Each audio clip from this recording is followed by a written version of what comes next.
Did you know that there are almost 30 warnings about deception in the New Testament alone? I'm going to go over some of them.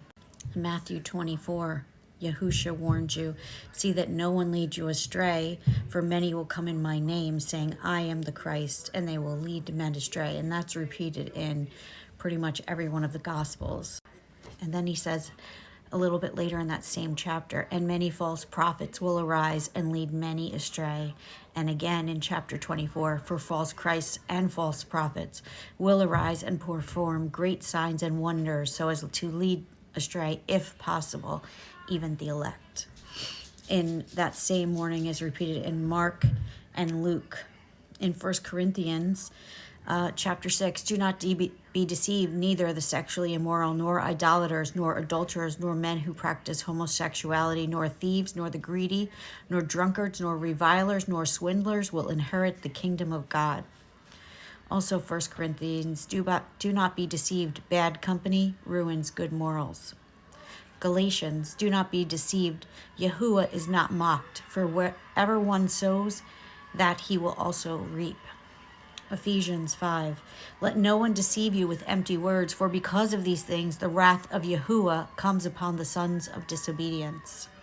Colossians 2, see to it that no one takes you captive by philosophy and empty deceit, or religion, according to human tradition, according to the elemental spirits of the world, and not according to the Messiah. And that's exactly what's going on today. 2 Thessalonians, let no one deceive you in any way, for that day will not come unless the rebellion comes first and the man of lawlessness is revealed, the son of destruction. James, do not be deceived, my beloved brothers. 1 John, little children, let no one deceive you. Whoever practices righteousness is righteous, as he is righteous. 2 John, for many deceivers have gone out into the world, those who do not confess the coming of Yahushua the Messiah in the flesh. Such a one is the deceiver and the Antichrist.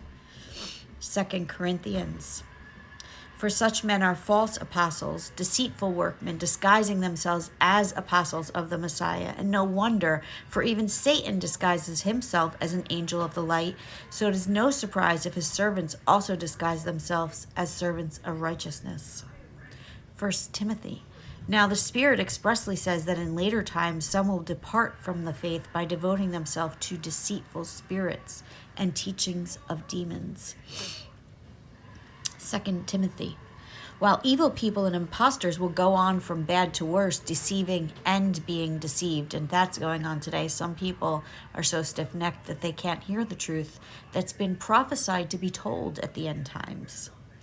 2 Peter, but false prophets arose among the people, just as there will be false teachers among you, who will secretly bring in destructive heresies, and in their greed they will exploit you with false words. And Peter tells you in his epistles that these deceivers went out from the early church. That's how long we've been being deceived. It's been a long time.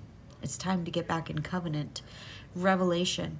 And the great dragon was thrown down, that ancient serpent who is called the devil and Satan, the deceiver of the whole world. And by the signs that is allowed to work in the presence of the beast, it deceives those who dwell on the earth. That's the second beast. And all nations were deceived by your sorcery. You know what sorcery means in the Greek? Pharmakia. And the beast was captured, and with it the false prophet, who in its presence had done the signs by which he deceived those who had received the mark of the beast. And Satan threw him into the abyss, so that he might not deceive the nations any longer until the 1,000 years were ended. And after that he must be released for a little while, and he will come out to deceive the nations. There are almost 30 mentions of deception, and covers all different things, from personal behavior to larger eschatological deceptions, the rise of false prophets, the Antichrist, and Satan.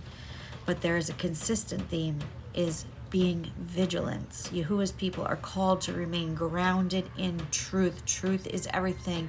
The Messiah himself is truth. And that's why you have to pray to Yahuwah for the spirit of truth. And you have to ask for truth No matter how hard it may be, you want truth above everything.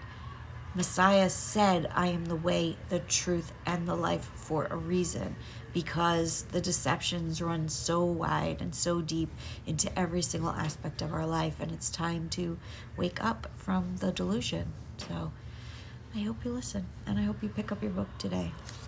Shabbat Shalom.